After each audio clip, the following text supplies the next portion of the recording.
So it's not the crank at all. It was me for not measuring it. Number 2 was about 1.5 thou clearance.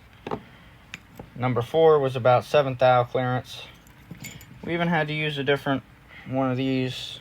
Alright, we're back with the old Chevy. And since I'm not monetized, I'm just going to put this the quickest way I can. We're going down Schitt's Creek without a paddle.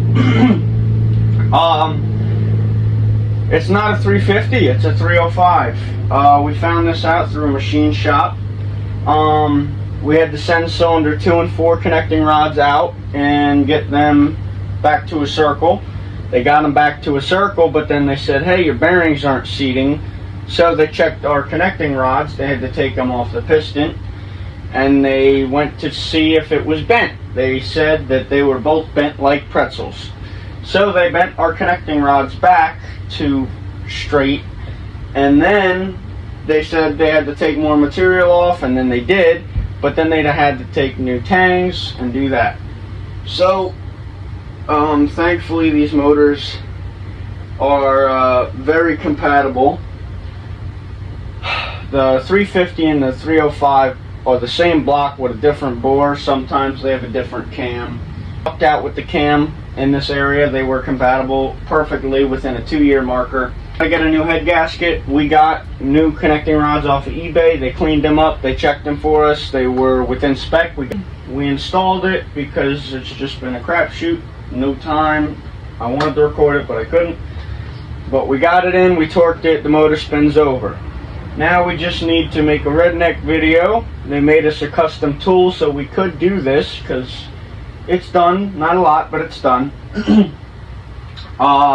You can put the connecting rod in an oven for a little while to expand the metal. Lube up the pin, put the piston on, and tap that pin through. The reason we got to do this is because we had a cracked piston. Now, a 305 has a 3.7 inch piston, or 3.736, and the 350's got a 4 inch piston. The only difference between these two motors and the 305 and the 350 Vortec is 496. They had throttle body injection for a 305. We initially thought only the 5.7s could have a Vortec, but after 96 they made 5-liter Vortecs. So another thing, this VIN and the RPO code in the glove box states that it's a 5.7, but the person we got it from, they stated that when they got the truck, it had a motor put in it. They drove it around, trans went, they put a trans in it, blew the motor up, we got the truck.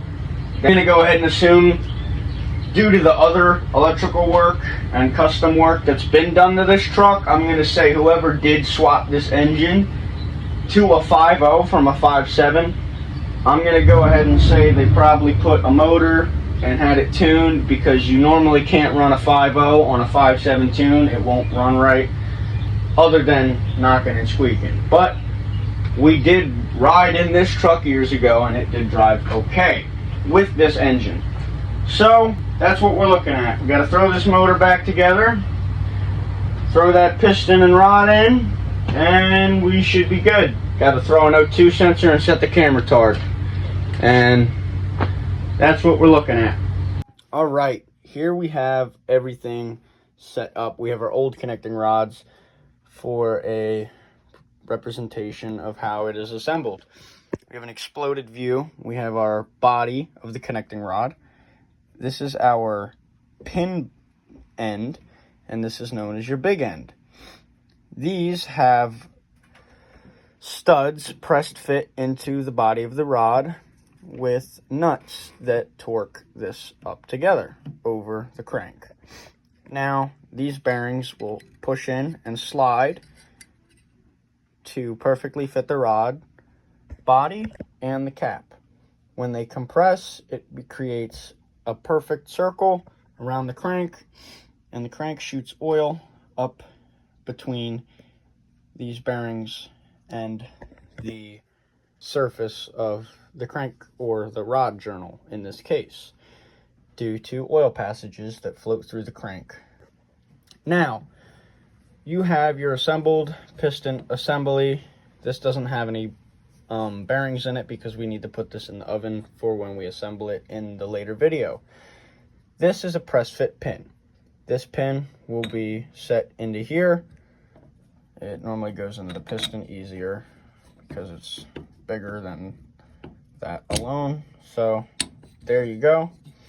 This presses through the pin end bore of the rod.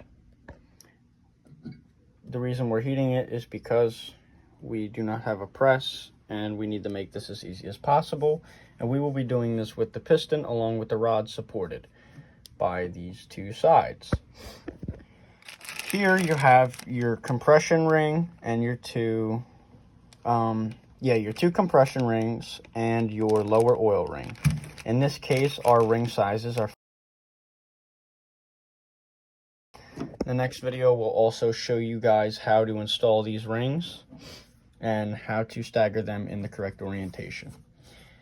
Here we have our tool for inserting the pin. This smaller end of the shaft goes inside of the pin, which you'll set through the piston and then hammer in slightly or easily tap it through the pin end of the connecting rod. And in the end, it will look somewhat like that.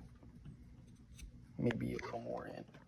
Now, another thing we'll go over in the next video is offset pins.